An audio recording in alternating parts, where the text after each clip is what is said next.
தமிழ்நாட்டில் 14,000க்கும் மேற்பட்ட சிறிய இரத்த பரிசோதனை நிலையங்கள் இருக்கின்றன. நகர்ப்புற கிராமப்புறங்களில் சாதாரண ஏழை எளிய மக்கள் இந்த இரத்த பரிசோதனையை தான் பயன்படுத்துகிறார்கள். சர்க்கரை வியாதி உள்ளவர்கள் உட்பட பல்வேறு நோயாளிகளும் இந்த சிறிய இரத்த பரிசோதனைகளை அவர்கள் குறைந்த கட்டணத்தில் பரிசோதனை செய்து பயனடைகிறார்கள். இப்படிப்பட்ட சூழலில் நீண்ட காலமாக தமிழ்நாட்டில் உள்ள ஆட்சியாளர்கள் இந்த சிறிய இரத்த பரிசோதனைகளை மூடிவிட்டு தமிழ்நாடு முழுவதும் மிகப்பெரிய கார்ப்பரேட் இரத்த பரிசோதனைகள் துவங்கப்பட வேண்டும், சங்கிலி தொடர் போல் தமிழ்நாடு முழுவதும் அவருடைய இரத்த பரிசோதனையும் உருவாக்கப்படும் நோக்கத்தோடு கார்ப்பரேட்கள் சாதகமாக செயல்படக்கூடிய கொள்கையை உருவாக்கி நடைமுறைப்படுத்தி வருகிறார்கள். அது அதிமுக ஆட்சியாக இருந்தாலும் சரி, திமுக ஆட்சியாக இருந்தாலும் சரி, இப்பொழுது தாவேக ஆட்சியாக இருந்தாலும் சரி, கார்ப்பரேட் இரத்த பரிசோதனைகளின் சாதகமாக செயல்படுகின்றன. இது வன்மையாக கண்டிக்கத்தக்கது. குறிப்பாக புதிய புதிய அரசாணைகளை வெளியிடுகிறார்கள்.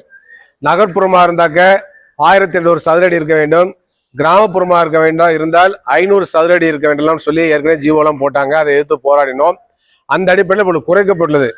குறைக்கப்பட்டிருந்தாலும் கூட புதிய ஜீவோல என்ன 41/2026 என்ற அரசாணையில் என்ன சொல்லியிருக்காங்கனாக்க, இந்த சிறிய இரத்த பரிசோதனை நிலையங்கள் இரத்த பரிசோதனை முடித்த பிறகு அவர்கள் ஒரு மருத்துவரிடமோ அல்லது எம்எஸ்சி பெத்தாலஜி, எம்எஸ்சி பயோகெமிஸ்ட்ரி அல்லது எம்எஸ்சி மைக்ரோபயாலஜி முடித்த பட்டதாரிகளிடமோ கையெழுத்து போட்டால்தான் அந்த இரத்த பரிசோதனை முடிவுகள் செல்லும் என்று சொல்லக்கூடிய வகையில் அவங்க கொண்டு வர்றாங்க.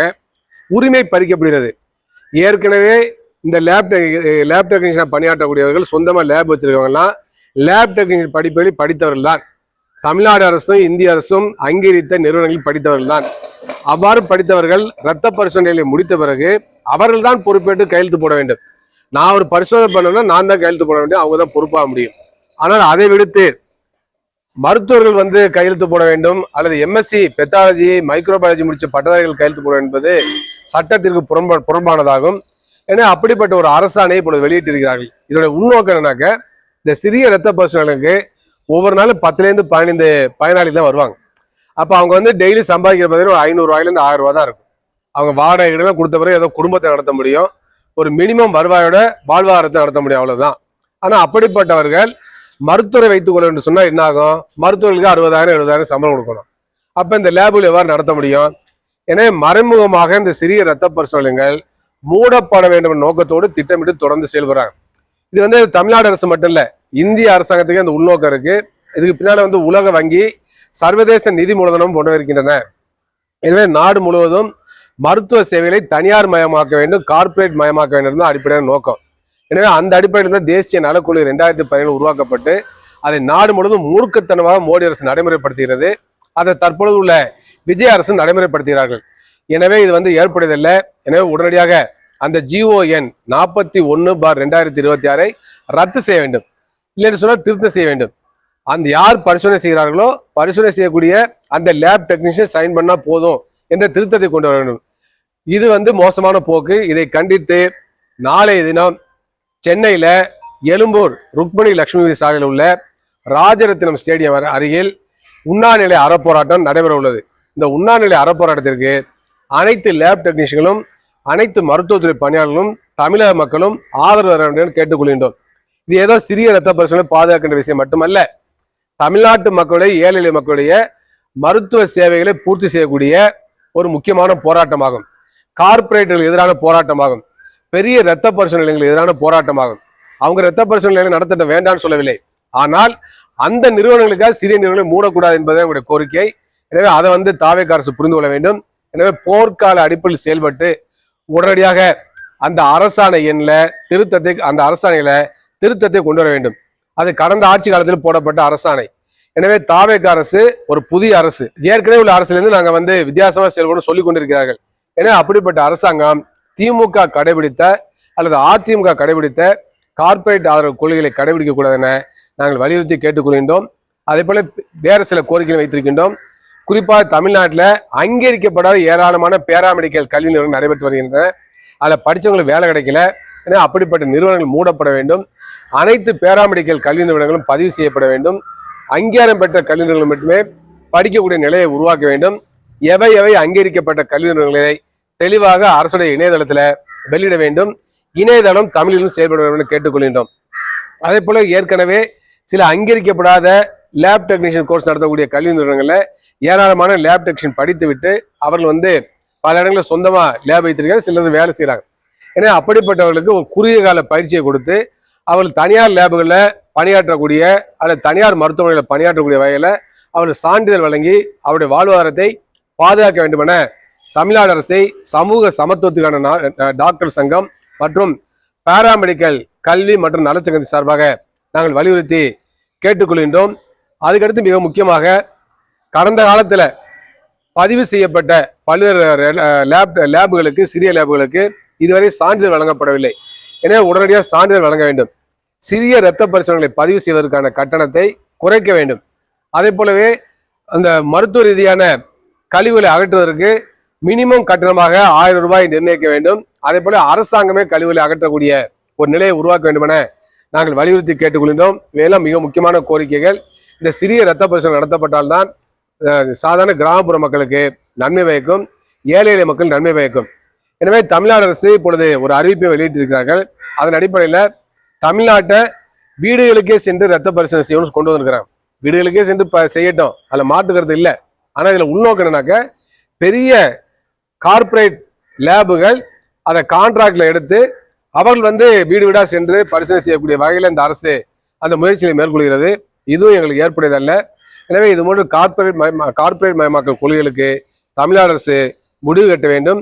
அதுக்கடுத்து மிக முக்கியமாக தமிழ்நாட்டில் மருத்துவத்துறையில் அனைத்து பணியாளர்களும் ஒப்பந்த அடிப்படையில், அவுட் சோர்சிங் முறையில், கான்ட்ராக்ட் முறையில், தற்காலிக அடிப்படையில் நியமிக்கப்படுறாங்க. இது அப்பட்டமான மனித உரிமை மீறலாகும். ஏற்கனவே பணியாற்றக்கூடியவர்களை தற்காலிக அடிப்படையில், ஒப்பந்த அடிப்படையில், அவுட் சோர்சிங் முறையில் பணியாற்றக்கூடியவர்களை தமிழ்நாடு அரசு உடனடியாக பணி நிரந்தரம் செய்ய வேண்டும். ஒப்பந்த அடிப்படையில் புதிதாக பணி நியமனம் செய்யக்கூடாது.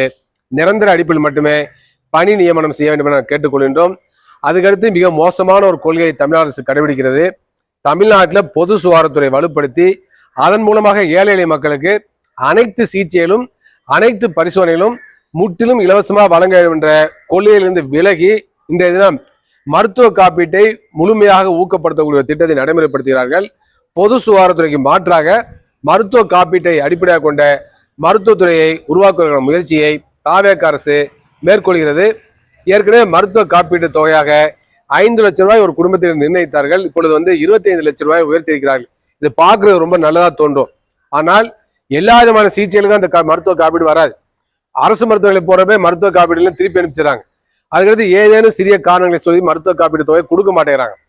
அப்ப சொந்த பாக்கெட்ல மக்கள் செலவு செய்யக்கூடிய நிலை இருக்கிறது. ஏற்கனவே மருத்துவ காப்பீட்டுக்கு தமிழ்நாடு அரசு 1400 கோடி ரூபாயை வருடந்தோறும் பிரீமியமா கட்டுறாங்க. அதுவே பாத்தீங்கன்னா யாருக்கு அது பயனளிக்குதுனாக்கா கார்பரேட் மருத்துவமனைகளுக்கும் மருத்துவ காப்பீட்டு நிறுவனங்களும் தான் பயனளிக்குது. பிஜேபி அரசாங்கம், மோடி அரசாங்கம் சென்ற ஆண்டு மருத்துவ காப்பீட்டிலையும் வெளிநாட்டு நிறுவனங்களுக்கு 100 விழுக்காடு அனுமதி வழங்கியிருக்கிறது. ஃபாரின் டைரக்ட் இன்வெஸ்ட்மெண்ட்டை 100 விழுக்காடு மருத்துவ காப்பீட்டில் அனுமதித்து விட்டார்கள். எனவே வெளிநாட்டு மருத்துவ காப்பீட்டு நிறுவனங்கள் இங்க மருத்துவ காப்பீட்டை வழங்கும். எனவே அவர்கள் கொள்ளையடிப்பதற்கான வழியை தான் ஒன்றிய அரசு ஆயுஷ்மான் பாரத் திட்டத்தின் மூலமாக, பிரதமர் காப்பீடு திட்டத்தின் மூலமாக நடைமுறைப்படுத்துகிறார்கள். அதே போலவே மாநில அரசும் இந்த 5 லட்சத்தை 25 லட்சமா உயர்த்துறாங்க. அப்ப என்ன ஆகுனாக்க பிரீமியம் தொகை என்பது இப்பொழுது 1400 கோடி ரூபாய் என்பதை கிட்டத்தட்ட 5000 கோடி ரூபாய்க்கு மேல உயர்த்த வேண்டிய கட்டாயம் ஏற்படும். அப்ப இந்த 5000 கோடி ரூபாய் வைத்துக்கொண்டு ஒவ்வொரு ஆண்டும் பார்த்தீங்கன்னாக்க பல புதிய மருத்துவமனைகளை கட்ட முடியும். பன்னோக்கு உயர் சிறப்பு மருத்துவமனையிலேயே கிட்டத்தட்ட 2 மருத்துவமனைகள் சிறப்பாக கட்ட முடியும்.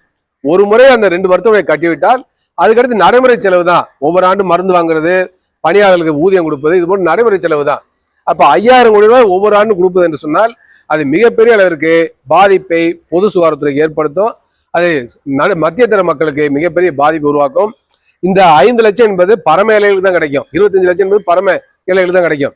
மத்திய தர வர்க்கம், முதலமைச்சர் காப்பீடு அட்டை இல்லாதவர்கள், பிரதமர் காப்பீடு அட்டை இல்லாதவர்கள் அரசு மருத்துவமனை போனால் கட்டணம் செலுத்துற மாதிரி ஆயிரும். அப்ப அவர்களையுமே மறைமுகமா நீங்களும் மருத்துவ காப்பீடு வாங்கன்னு சொல்லி அழுத்தத்தை கொடுக்கக்கூடிய திட்டமா தான் இருக்கு. அதுக்கடுத்து மிக முக்கியமா இதுல என்னன்னாக்க தனியார் மருத்துவமனையில கட்டணத்தை உயர்த்தக்கூடிய மறைமுகமான சூழ்ச்சி இருக்கு. இப்ப 5 லட்சத்துக்கு பதிலாக 25 ரூபாய் உயர்த்தினா என்ன ஆகும்? பல சிகிச்சை முறைகளுக்கு தனியார் மருத்துவ கட்டணத்தை உயர்த்திடுவாங்க. ஏற்கனவே 1 லட்சம் ரூபாய் 2 லட்சம் ரூபாய் செஞ்ச சிகிச்சை முறைகளுக்கு 5 லட்சம் 6 லட்சம் உயர்த்துவாங்க. அப்ப தனியார் துறையிலும் மருத்துவ கட்டணங்களை எஸ்கலேட் பண்ணுவதற்கான ஒரு சூழ்ச்சியில் அடங்கியிருக்கு. எனவே இதனால தனியார் மருத்துவமனைக்கு மருத்துவ காப்பீடு இல்லாமல் செல்லக்கூடிய நோயாளிகளும் அதிக கட்டணத்தை செலுத்தி சிகிச்சை பெறக்கூடிய ஒரு மறைமுகமான நிர்பந்தத்தை, அழுத்தத்தை இந்த அரசு உருவாக்கிறது. இது ஏற்படுவதல்ல. எனவே ஒதுக்கப்படுகின்ற மக்கள் நல்வாழ்வுத்துறை நிதி ஒதுக்கீடே குறைவு. சென்ற ஆட்சி காலத்தில் ஒதுக்கப்பட்ட நிதியை விட இப்பொழுது 6.6% இந்த ஆண்டு பட்ஜெட்ல ஒதுக்கியிருக்காங்க. இந்த பட்ஜெட்ல ஒதுக்கியிருக்காங்க. 6.6 விழுக்காடு என்பது போதாது.